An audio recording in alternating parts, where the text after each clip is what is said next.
12:03 in the morning on Christmas Day, my phone lit up beside my coffee cup. My daughter's voice was shaking so badly I barely recognized it. "Mom," she whispered, "why did the Pentagon just call Dad?" I stopped breathing. Around me, the operations center kept humming like nothing had happened. Radios crackled. Someone laughed at the far end of the room. But that single sentence had already changed everything.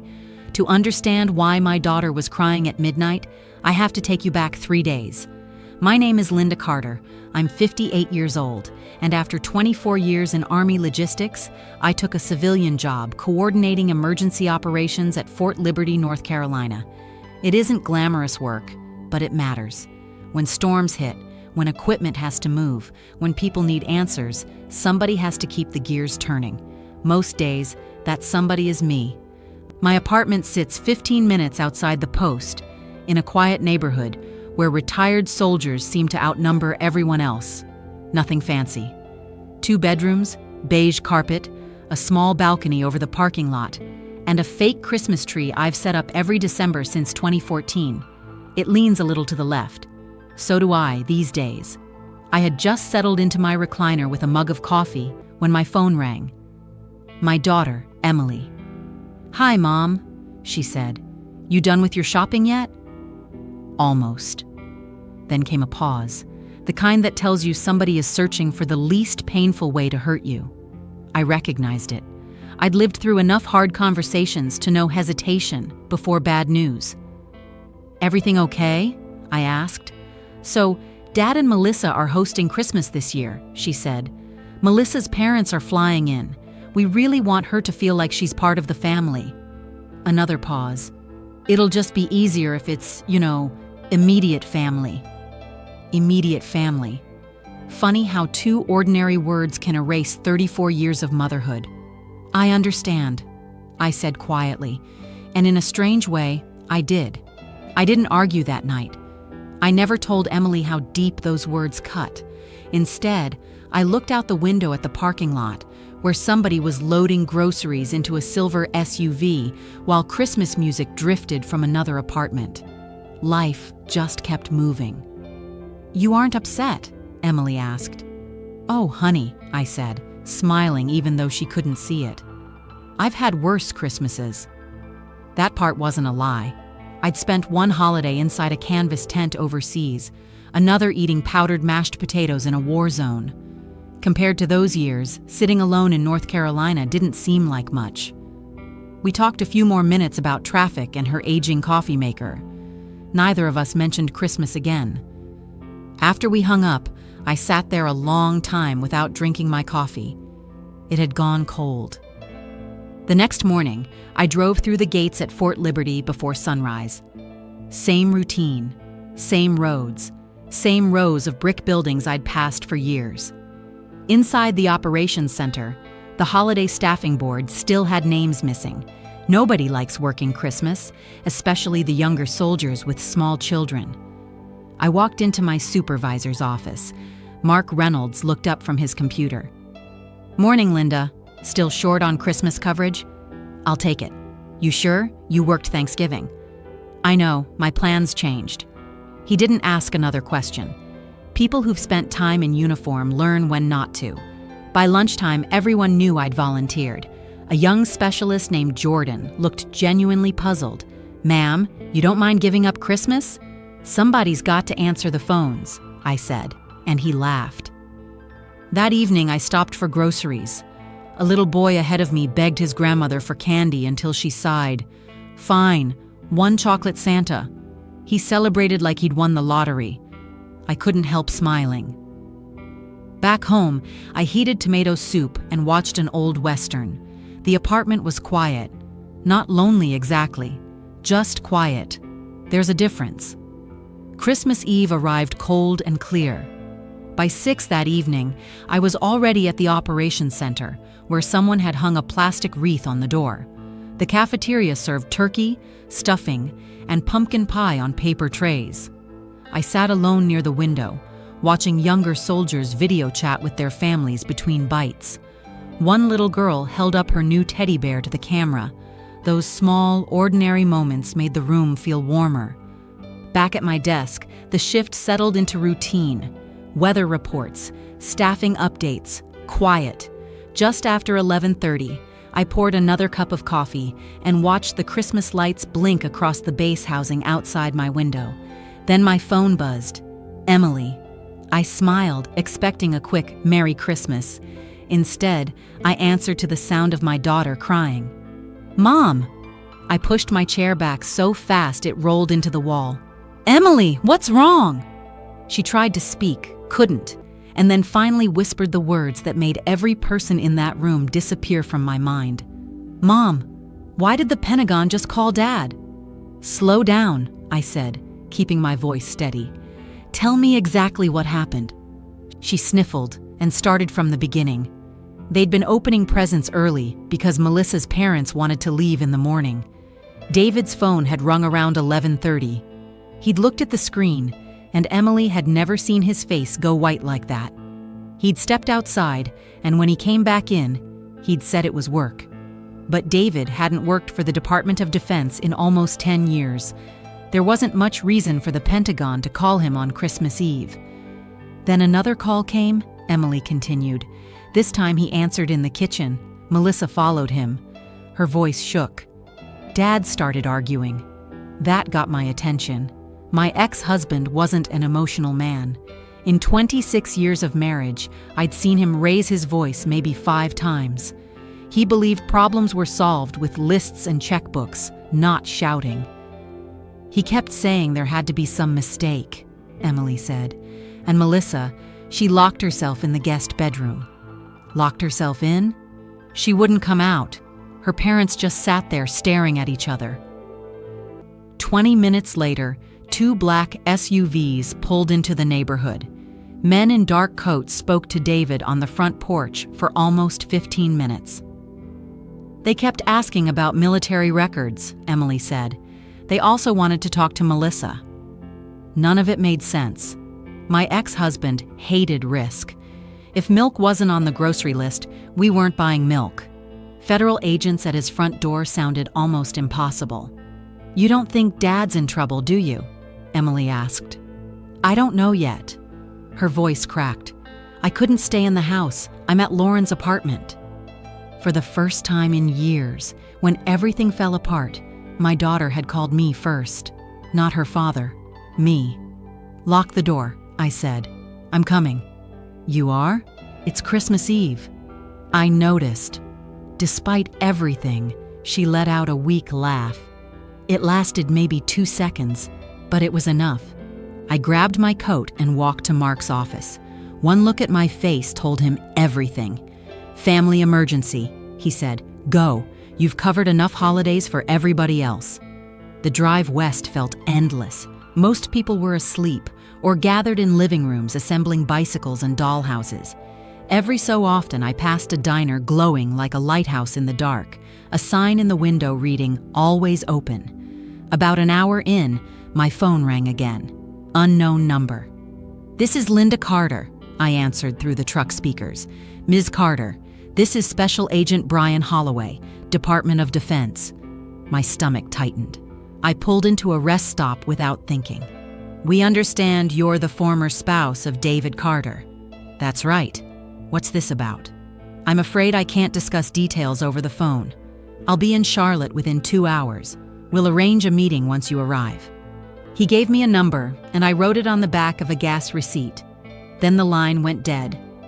I sat there staring through the windshield at an empty parking lot, one truck idling nearby with Christmas lights still glowing around its windows. Something wasn't right. This wasn't about one strange phone call anymore. This was bigger, and whatever waited for me in Charlotte was about to change far more than one family's Christmas. I reached Charlotte a little after 4:30 in the morning. The city was quiet in that strange way only Christmas morning can be. Traffic lights changed for cars that weren't there. Emily met me outside her friend Lauren's apartment building, and the second she saw my truck, she ran across the parking lot the way she used to when she was a teenager. The moment she climbed into the passenger seat, she wrapped both arms around me. I'm sorry, she whispered. I held her for a few seconds without saying anything. Some conversations can wait. That hug couldn't. "You eating anything?" I asked. She shook her head. "Well, I am," I said. "If we're about to deal with the federal government, I'm not doing it on an empty stomach." That earned the first real smile I'd seen from her all night. We found an old diner still serving breakfast at 6 in the morning, mostly truck drivers, and a couple of police officers finishing their shift. My phone rang exactly on time. Agent Holloway gave me an address. It wasn't a police station. It was a federal office building just outside downtown Charlotte. 20 minutes later, Emily and I walked through a metal detector into a conference room with beige walls and coffee that smelled like it had been sitting there since yesterday. Agent Holloway looked to be in his mid-40s, neat haircut, calm voice. Another agent, Karen Doyle, sat beside him. "Ms. Carter, thank you for coming. I'd rather know why I'm here." He opened a thick folder. "We're investigating fraudulent claims involving military survivor benefits.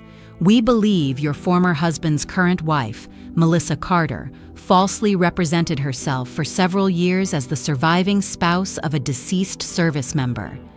For a second, I honestly thought I'd heard him wrong. "Melissa wasn't married before David." "Correct, through forged documentation." Emily gasped. Agent Doyle slid copies of paperwork across the table. Benefit forms, identification, photographs. One picture showed Melissa standing beside a memorial display, wearing a small pin with a gold star. Another showed her speaking at a veterans fundraiser. "I've never seen these," Emily whispered. Neither had I. "Over the last 4 years," Holloway said, "Ms. Carter attended multiple events identifying herself as the widow of a soldier killed overseas. I'd spent nearly half my life around military families. I'd stood beside wives who received folded flags. I'd watched children ask questions no child should ever have to ask. Pretending to belong to that community wasn't just dishonest, it was personal." "There is more," Doyle said quietly. "The investigation indicates your former husband became aware of the fraud approximately 2 years ago." Emily's chair squeaked. "What? He knew?" Holloway placed a printed email on the table. One message from David read, "We need to stop using that story. Somebody's eventually going to ask questions." Melissa had replied, "They never do." Emily pushed the papers away. "I don't want to read anymore." Neither did I, but I forced myself to. Years in uniform had taught me something important. Facts don't become less true because they're painful. Melissa, it turned out, had accepted speaking fees, charitable donations, travel reimbursements, and assistance meant for Gold Star families. No single amount was enormous. Together, they added up to tens of thousands of dollars. Outside the conference room, another man in an old army jacket walked past. Without knowing any details, he muttered under his breath, "Every year, somebody tries to wear a uniform they never earned." His words stayed with me the rest of the day. That afternoon, I drove past David's neighborhood. Kids rode bicycles. Neighbors waved. Christmas decorations still hung from porches. Behind one of those doors, an entire life was quietly falling apart, and almost nobody knew it yet. I could have driven away. David wasn't my responsibility anymore. Instead, I sat in the truck for 15 minutes, wondering whether opening old wounds was worth the pain it would cause. Then my phone buzzed. It was Holloway. "Ms. Carter, we've identified several charity events where you may recognize people involved." I closed my eyes. Those weren't just names on a list. Many of them were people I'd worked beside for years. "I'll help," I finally said. I knew helping would come with a price. The hardest part wasn't going to be proving what Melissa had done. It was accepting that the man I'd spent half my life with might have chosen a lie over the values he once taught our daughter. 3 days after Christmas, I was back at Fort Liberty, answering emails and approving schedules like nothing had happened. Life kept moving. Mine just happened to be carrying a secret. Holloway had warned me that investigations like this didn't wrap up in a week.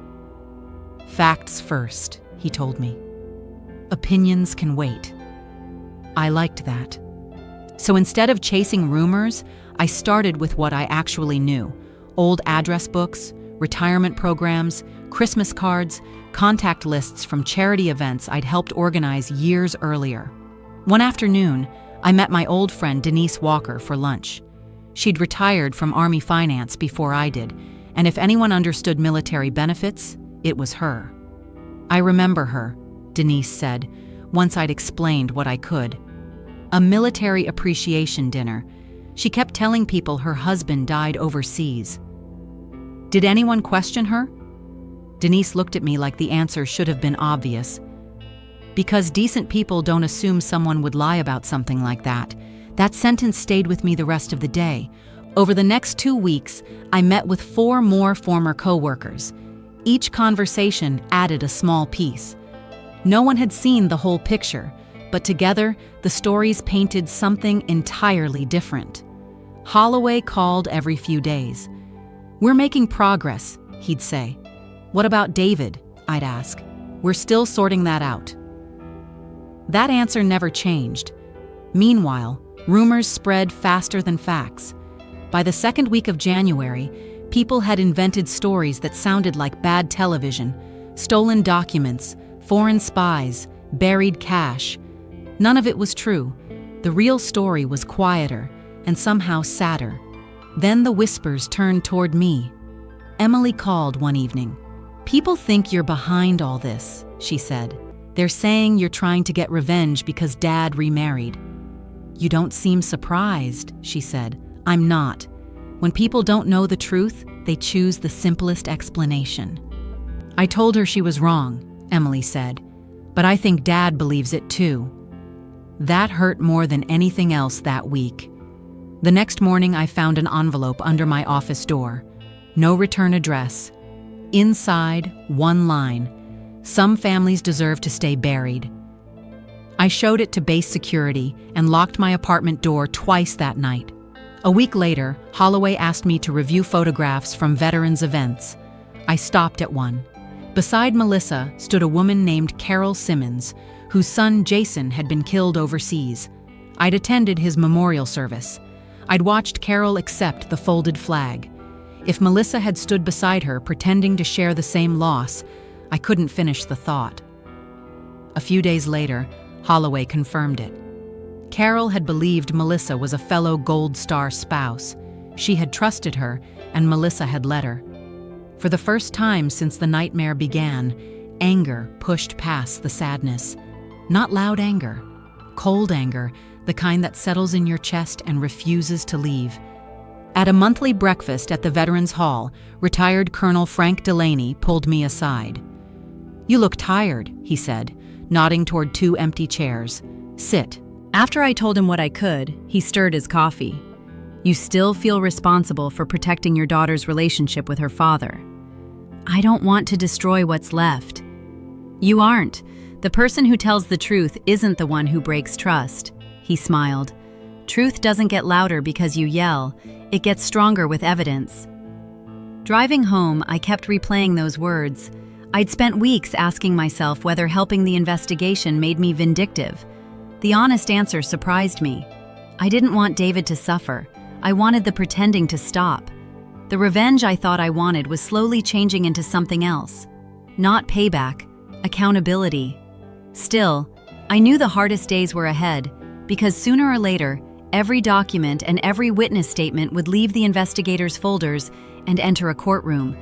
And when that happened, there would be no more hiding behind rumors, only the truth, however painful it turned out to be. By the time spring arrived, the investigation was no longer a secret. It hadn't made national headlines, but around Charlotte and the military communities nearby, people were talking. Most of them still didn't know the full story. They knew there was an investigation involving military benefits, a local charity, and a couple everyone thought they knew. The federal prosecutor called me on a Tuesday afternoon. "We're ready to move forward." I had known that call was coming. Still, hearing the words made my stomach tighten.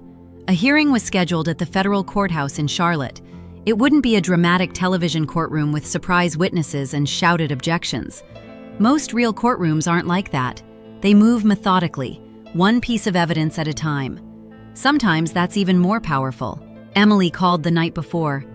"I don't know if I can go." "You don't have to," I said. "But if you don't, you'll always wonder." "I hate that you're right." "I don't enjoy being right." That made her laugh, just for a second. "I'll meet you there," she said, and I could hear her taking a slow breath before hanging up, the way she used to before a big exam or a job interview, steadying herself for something she couldn't avoid. The courthouse was already busy when I arrived. Veterans in jackets covered with service patches stood quietly in small groups outside the entrance, the way people gather at a funeral rather than a trial. A few reporters waited behind metal barricades, cameras pointed toward the front steps, hoping someone would say something dramatic. Nobody did.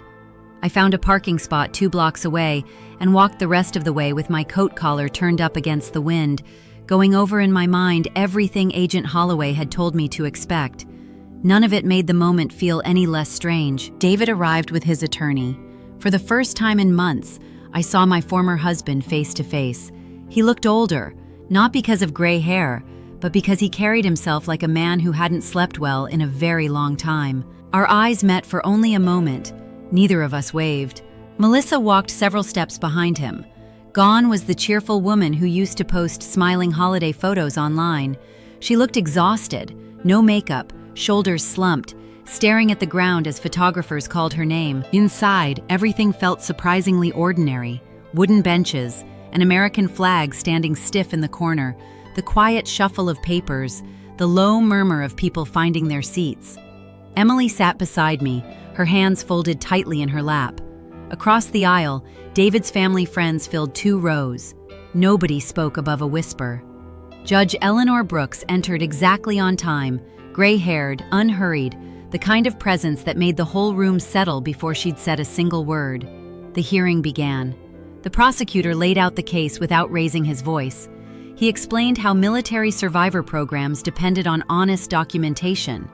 He described the false applications, the altered records, and the financial benefits Melissa had received by claiming to be someone she wasn't. Then came the witnesses. A charity director testified that Melissa had been invited to speak at 3 separate remembrance dinners because organizers believed she was a Gold Star widow and that her story had helped raise more money than any speaker in the charity's history. A business owner described donating thousands of dollars in home repairs and appliances for military families, all arranged after Melissa approached him personally. Another witness, a travel coordinator for a veterans foundation, explained how special expenses had been approved so Melissa could attend remembrance events around the state, flights and hotel rooms billed to a fund meant for grieving spouses. Each story sounded generous on its own. Together, they painted a picture of years spent quietly harvesting other people's sympathy. Each act of kindness had been built on a lie, and every person who told it seemed a little smaller for having believed her. Then Carol Simmons took the stand. She walked slowly, holding a folded handkerchief, wearing a plain navy dress and a small gold star pin on her collar, the real one. I remembered standing beside her years earlier at her son Jason's memorial service, watching her accept a folded flag with hands that never once shook. She still carried herself with that same quiet dignity now, though her eyes looked tired in a way that had nothing to do with age. "Mrs. Simmons," the prosecutor asked, "why did you trust the defendant?" Carol looked toward Melissa. "Because I believed she understood what it meant to lose a child to military service." The room became completely still. I invited her into my home. I introduced her to other families. I cried with her. She paused. I didn't know I was crying with a stranger wearing someone else's grief. Nobody moved. Even the reporters stopped typing. Melissa lowered her head, and for the first time since I'd seen her outside on the courthouse steps, she looked less like a defendant and more like a woman finally facing the size of what she had done. The judge let the silence stretch for a long moment before asking the prosecutor to continue. Agent Holloway testified next, walking the court through financial records, email exchanges, event registrations, and identification documents. Nothing flashy, just facts, one after another. Finally, the prosecutor displayed several emails on the courtroom monitor. One message from David appeared on the screen. "Someone's eventually going to verify your records." Melissa had answered, "Nobody ever does." Another message followed. "We need to stop before this gets bigger." Her reply, "After this fundraiser, we're done." The fundraiser had not been the end. It had continued for almost 2 more years. David's attorney advised him to testify. Maybe they hoped honesty would lessen the consequences. Maybe there simply wasn't another option. David walked to the witness stand slowly, buttoning his suit jacket out of habit, the same small gesture he'd made before every important meeting for 30 years. For a moment he looked over at Emily, and something in his face softened, then hardened again as he sat down. For the first few minutes he answered quietly. Yes, he had discovered Melissa wasn't who she claimed to be. Yes, they had argued about it, more than once, late at night when he thought Emily couldn't hear. Yes, he had told her to stop.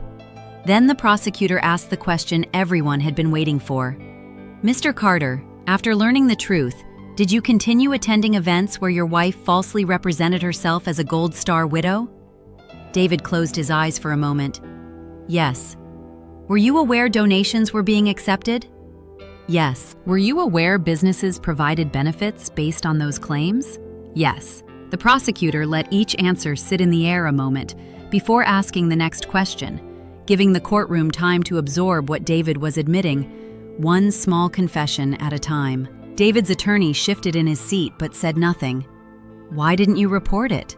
His voice dropped so low I could barely hear him. "I convinced myself it wasn't hurting anyone." The prosecutor didn't respond. He simply returned to his table. The silence that followed was heavier than any argument could have been.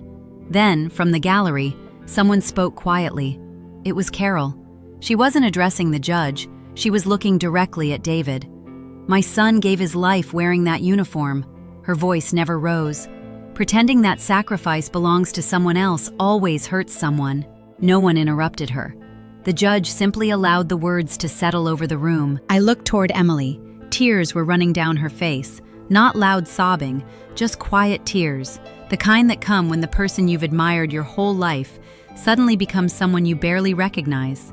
Court recessed for lunch. Emily and I sat on a bench in the hallway without speaking, sharing a bottle of water neither of us really wanted.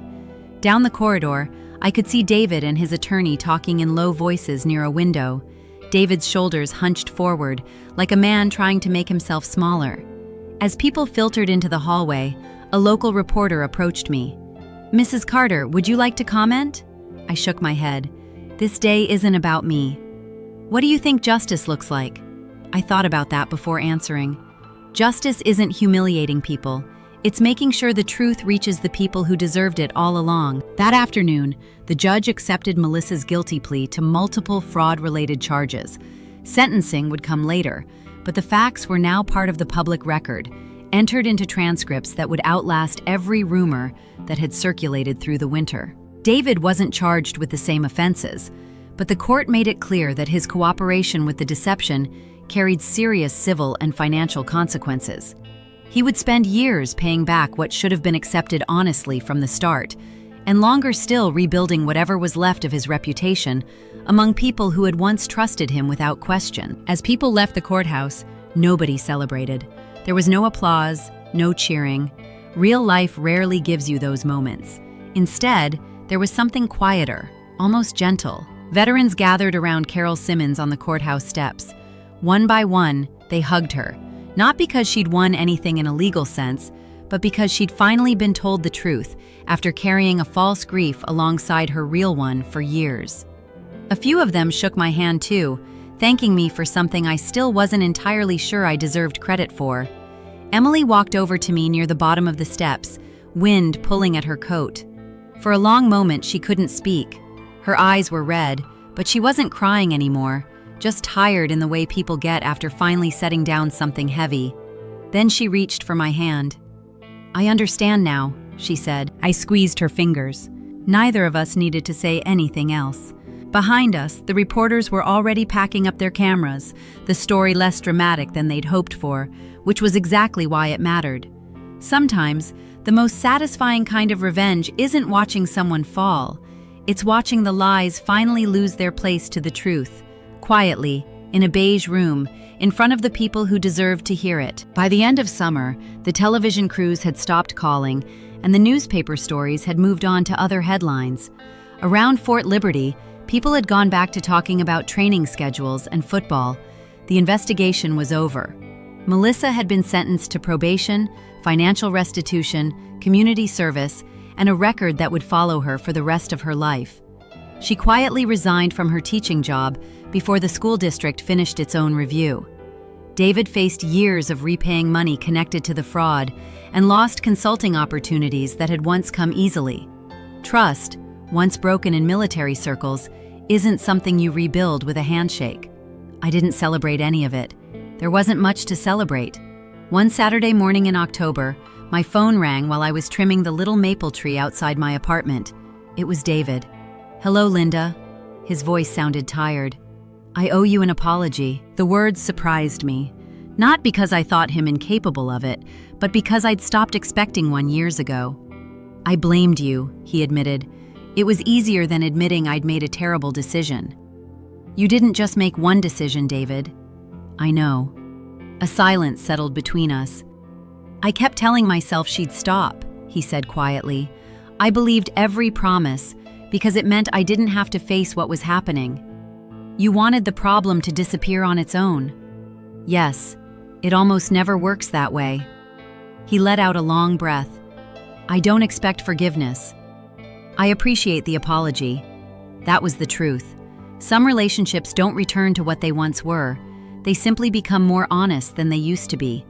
Before hanging up, he said one last thing. "You raised Emily better than I gave you credit for." "We both raised her," I said. "I almost made her pay for my mistakes." Neither of us had anything left to add. A week later, Emily invited me to lunch at a barbecue place halfway between Charlotte and Fort Liberty. She looked lighter somehow, as if carrying the truth, even a painful one, weighed less than carrying confusion. Over iced tea, she said, "I keep replaying that phone call, the one where I told you not to come." I remember. I thought if I arranged everything just right, we'd finally feel like one big family. You wanted peace. Instead, I confused peace with pretending. I reached across the table and squeezed her hand. "I should have invited you," she said. "I would have come." "I know. You probably would have noticed something was wrong before anyone else did." "I've had a lot of practice reading a room." That earned a genuine laugh, the kind that comes from relief instead of pain. We talked for nearly 3 hours, not just about the investigation, but about everything. Her childhood, my years working holidays, the ornaments we packed away every January. Thanksgiving came quietly.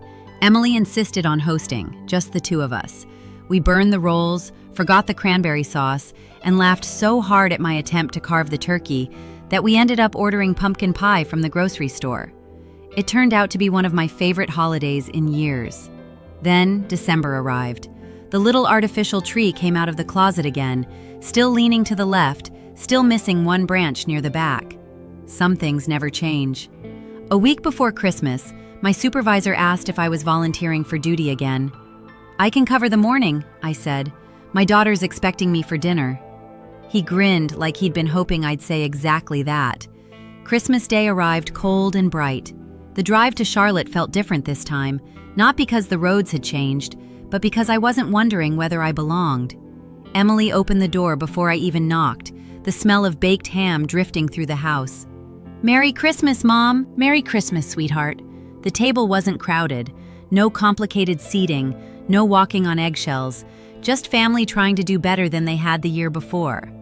After dinner, Emily handed me a small gift, a hand-painted wooden ornament, a tiny pickup truck carrying a crooked little tree. "It leans," I laughed. "So does yours." We both laughed, then hung it on the tree together. People sometimes ask whether I think I got revenge. I tell them they're asking the wrong question. What mattered wasn't watching someone lose a reputation or pay back money. What mattered was that people who'd been deceived finally received honesty instead. The truth couldn't erase the hurt, but it stopped the hurt from spreading. Character often reveals itself when telling the truth becomes uncomfortable, and if you've ever had to choose between staying quiet and doing what's right, I hope you find the strength to make the choice you can live with.